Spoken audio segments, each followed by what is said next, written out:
dumalo po si Vice President Sara Duterte at nag-take ng oath.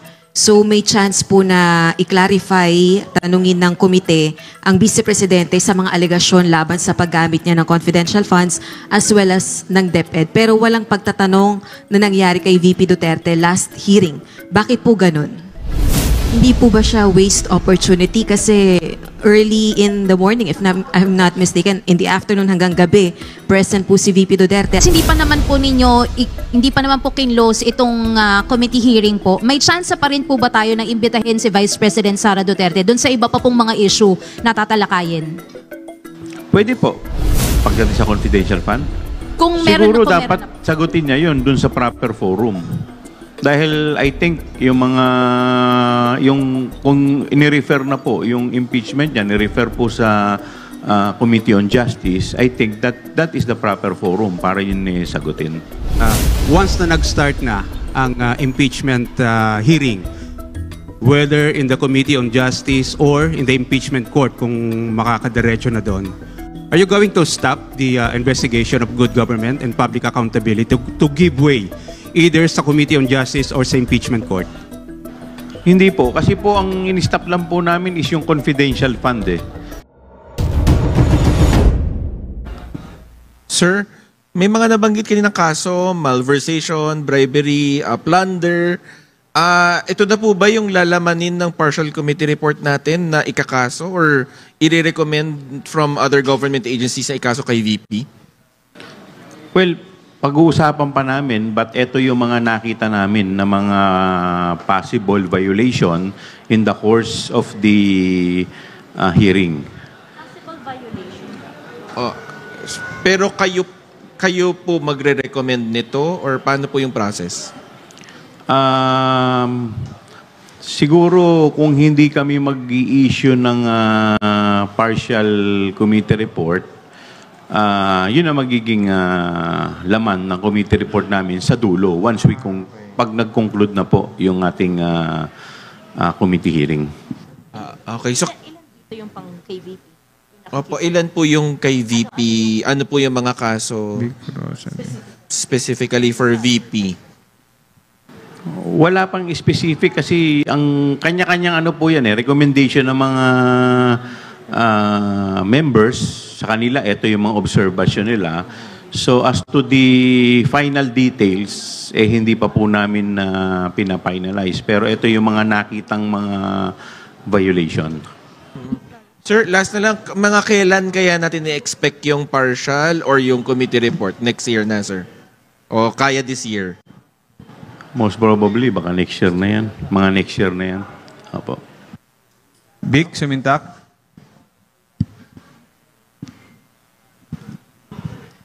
Sir, Chairman Chua, clarification lang.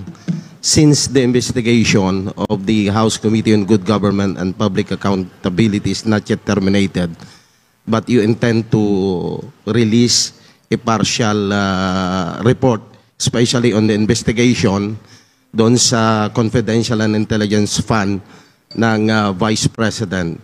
So, may we know kung kaya kayo nag-release ba ng partial summary report or summary report so that this report can be used by the House Committee on Justice regarding the impeachment case by the Vice President Sara Duterte?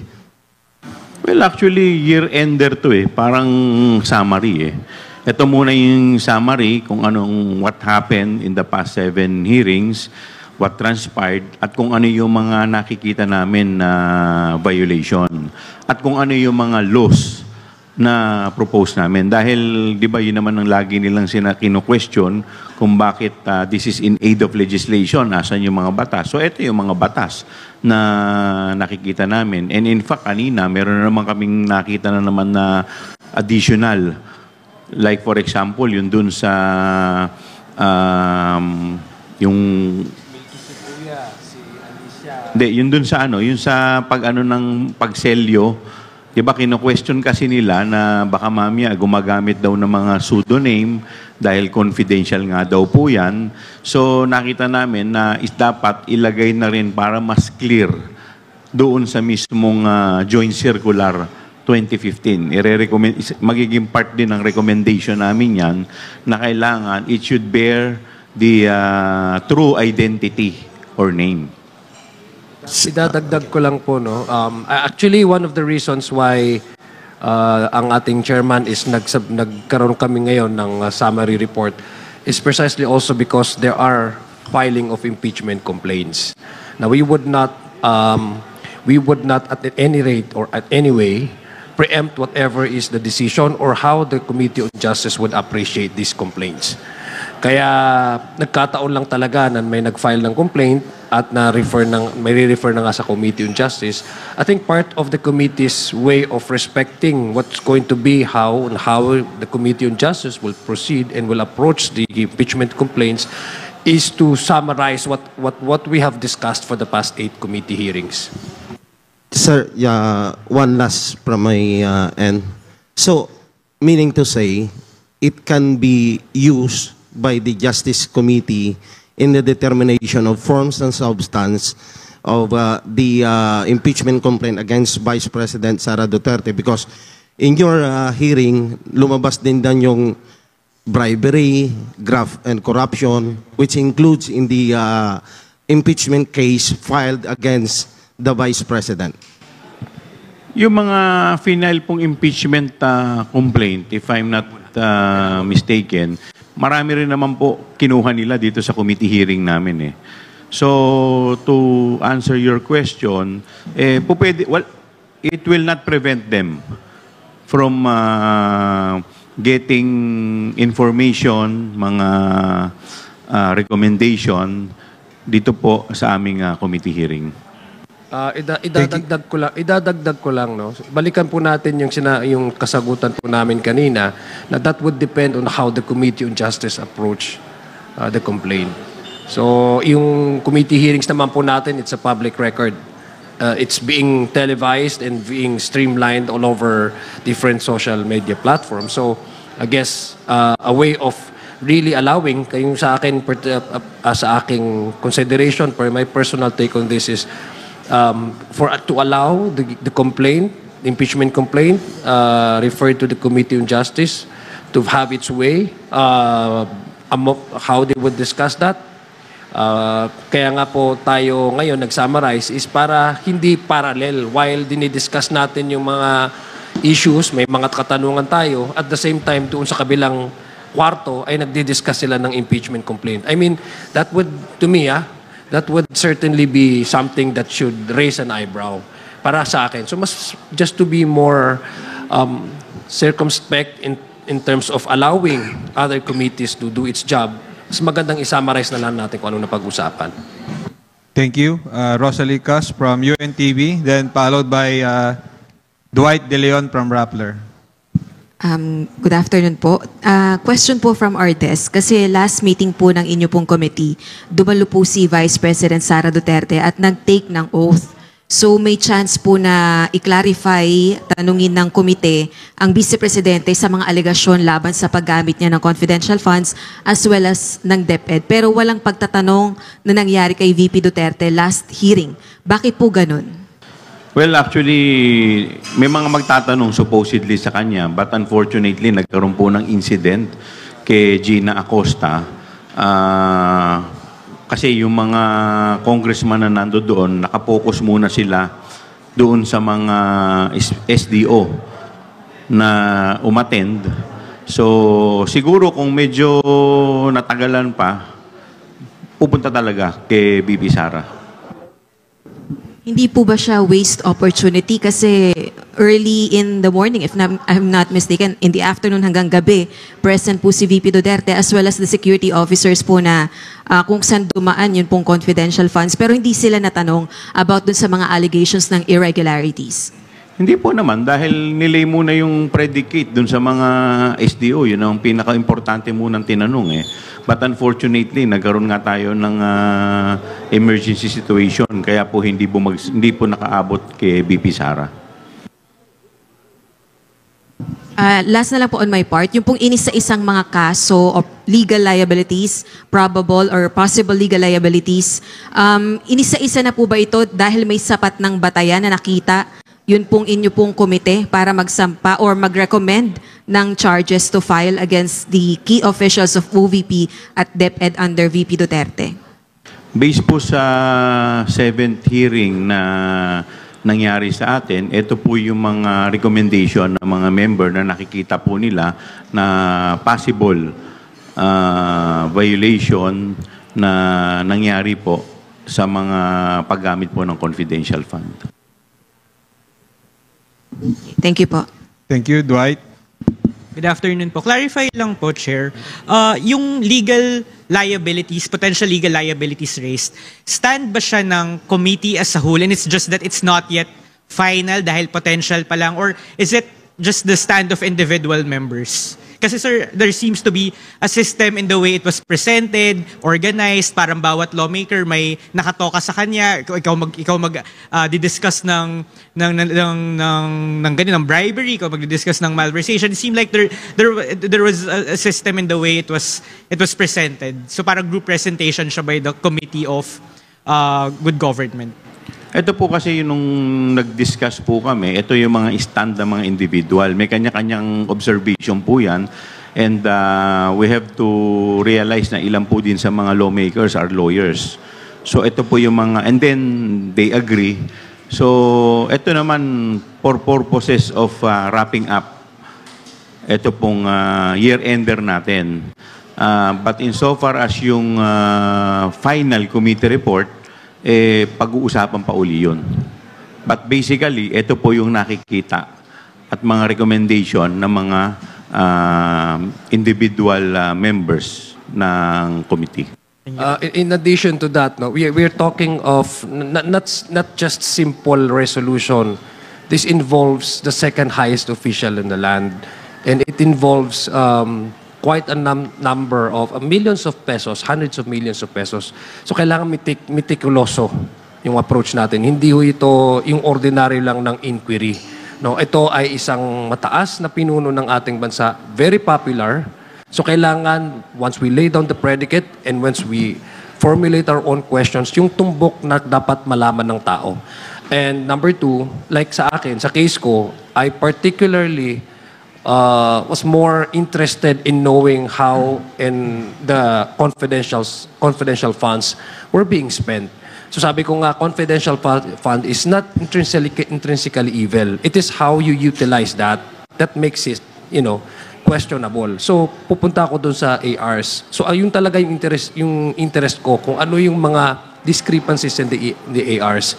As to the other congressmen, members ng committee, meron din silang sariling mga interest. So, but before kami pupunta doon at baka hindi ma-juggle up yung lahat ng information, nag-uusap-usap talaga kami kung what are the parameters ng bawat issue para maganda ang pagkaintindi ng ating taong bayan. Dahil hindi ho ito ordinaryong tao ang pinag-uusapan natin dito at hindi ho ito ordinaryo at mababa lang yung amount ng pinag-uusapan natin. And number three, to your question, hindi po ito officially na stand ng komite with due respect to our chairman.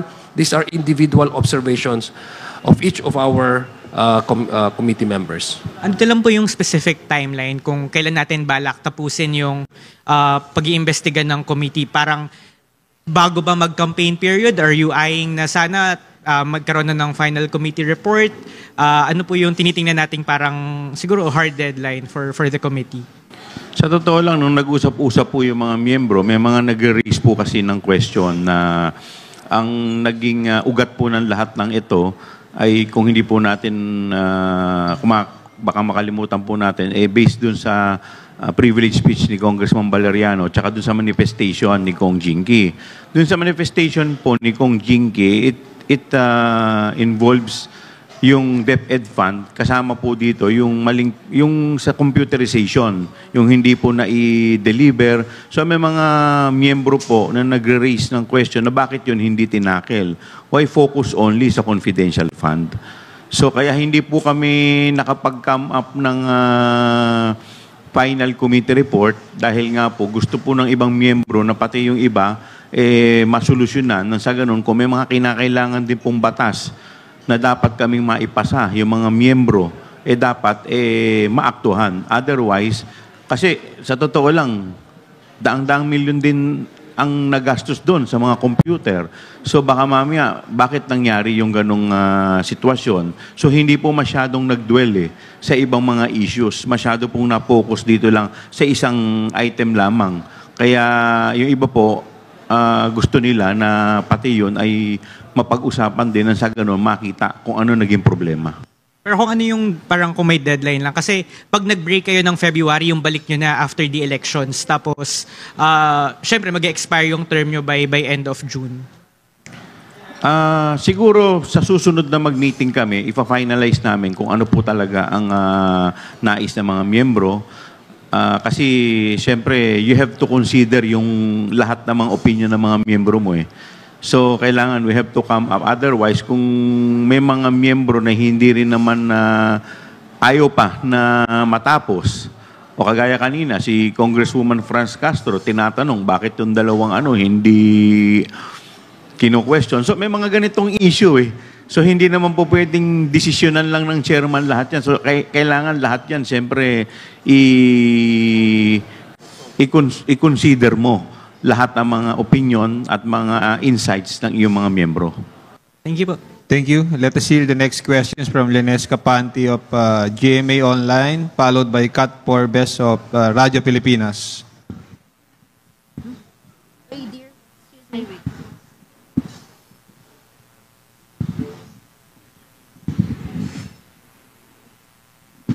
Sir, good afternoon po.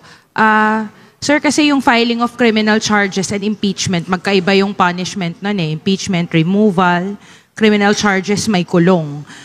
Mabibigat yung mga kaninang nabanggit. So, my question is, what is the likelihood of the House panel recommending the filing of criminal charges against the Vice President and her subordinates regarding this confidential fund controversy? Ano yung likelihood, sir, na magfa-file kayo magre-recommend kayo ng filing of criminal charges against her and her subordinates? Like, give me a specific, 90%, 80%, No, we 50%? cannot, well, I'm sorry, but we cannot give you the exact, on how to guarantee. These are all part of the recommendation. What I probably, with all due respect to the chairman, sabi nga niya, this will be decided by all the committee, by the entire committee, all members. I think yung mga nakita po natin na mga violations and mga possible na mga criminal acts, probably the committee can come up with a recommendation to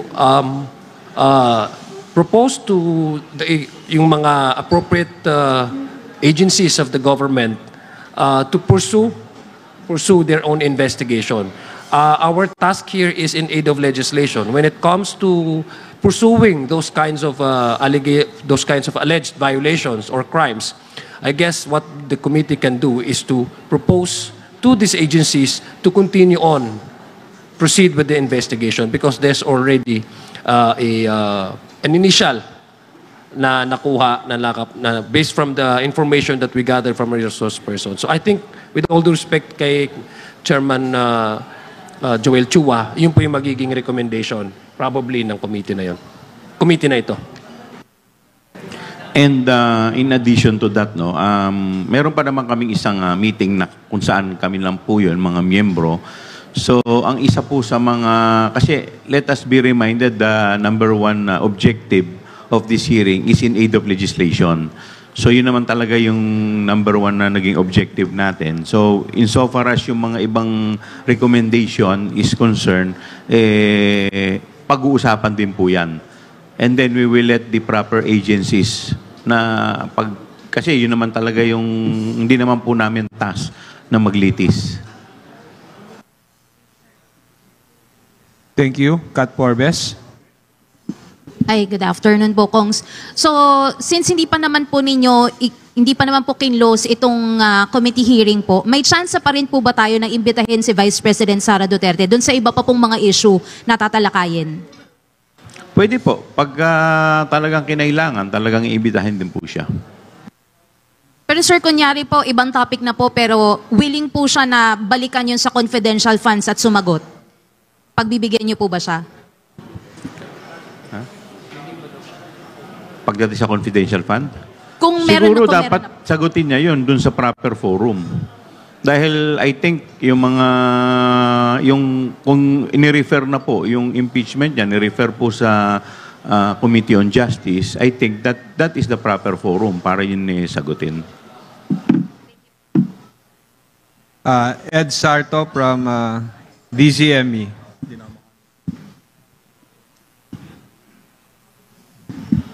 If there are no further questions. Good afternoon po, Kong Chairman Chua and Congressman Adjong. Sir, clarification lang. Can we get a categorical answer? Kasi puro parang ang dating is once na nag-start na ang impeachment hearing, whether in the Committee on Justice or in the impeachment court kung makakadiretso na doon, are you going to stop the investigation of good government and public accountability to give way either sa Committee on Justice or sa impeachment court? Hindi po. Kasi po ang in-stop lang po namin is yung confidential fund eh. But insofar as the other fund is concerned, kasi kung kagaya po ng binanggit ko kanina, nag-emanate po ito dun sa manifestation ni Congresswoman Jinky at saka ni Congressman Valeriano. But yung kanila pong manifestation at yung kanila pong privilege speech ay hindi po nakatali lamang sa confidential fund. Confidential fund is just part of the manifestation and the privilege speech. Kaya nga, yun po yung kino-question ng ibang mga miyembro na bakit tayo hihinto, meron pa namang ibang issue other than confidential fund. But the main character, sir, doon sa iniimbestigahan ninyo ay haharap sa impeachment court. Tama po, pero kagaya po ng tinanong kanina, kung yung sa ibang issue naman po ay siya rin po ang involved. Kasi at the end of the day, kagaya po ng sa DepEd, yun sa computer, di po ba time din po niya yun? Part din po yun nung manifestation ni Congresswoman Jinky. So, doon po, haharap. Kung kinakailangan po siya ipatawag doon, ipapatawag din po natin siya doon. Okay, sir. Thank you po. If there are no further questions from our media friends, we will conclude this press conference. Thank you, Chairman Chua and Assistant Majority Leader Zia Adjong for granting our request to hold this press conference. To everyone, thank you po.